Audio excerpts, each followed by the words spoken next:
Hi, I'm Richard Kosher, and my team, Media Insights and Planning, is responsible for data and insights featured in the latest version of our Travel Recovery Trend Report.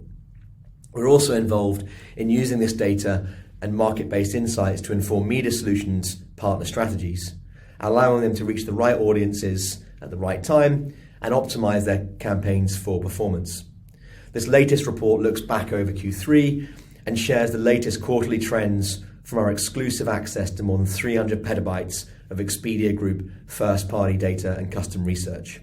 I'm going to share the top-line findings, but if you'd like to learn more about any of the trends we've identified, feel free to reach out to us. As always, we start with searches at a global level.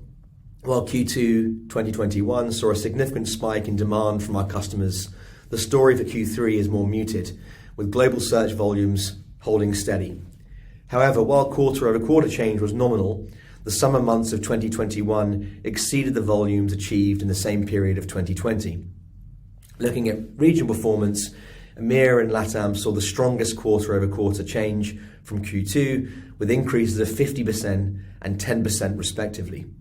It was a different story for APAC and North America, with both regions seeing modest decreases, possibly due to the travel restrictions and the rise of the Delta variant of COVID-19 during July and August.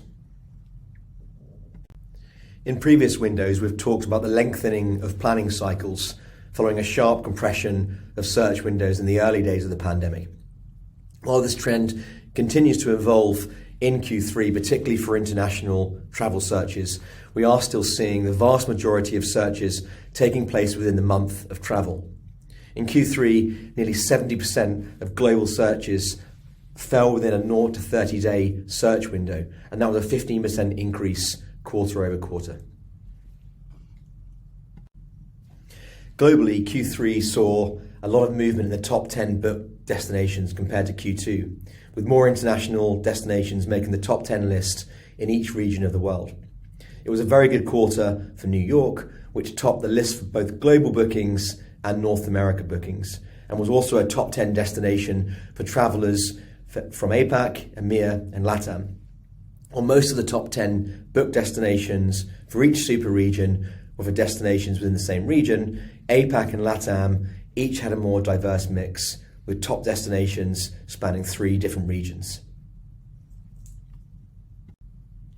The holiday season is almost upon us, and travelers seem eager to make up for the lost time in 2020, when Thanksgiving, the December holiday season and New Year were all slightly subdued affairs due to increased restrictions. Compared to the same period in 2020, Q3 searches for November and December 2021 saw triple-digit growth, with North America and EMEA leading the surge, while LATAM saw double-digit growth. Searches fell within the 0 to 30-day search window, a 15% increase quarter over quarter, and many bookings have been for sunny beach destinations, as in the case of the US, travelers look to experience a second summer holiday. In line with the search trends, Q3 room nights demand for trips in November and December also saw triple-digit growth across most regions, and the global average daily rate, ADR, increased by approximately 25% on average year over year.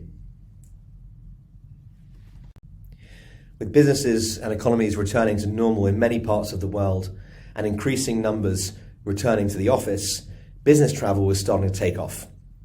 Agencia data shows that globally, business travel demand in Q3 was up more than 40% quarter over quarter and up more than 110% compared to Q3 2020. Regionally, EMEA and APAC both saw business travel demand rise by 50% quarter over quarter, while North America was not far behind at 40%. When we look at where this business travel is taking place, we see that during Q3, Paris, Chicago, London and New York were the most booked global destinations for business travelers. Our Q3 report comes during the week that the US reopens its international borders to the world. We're also seeing Asia-Pacific destinations such as Australia, Singapore and Bali reopening. So we're really excited to see the impact these changes bring to travel's ongoing recovery in Q4 and going into 2022. Thanks for listening, and we'll see you in January.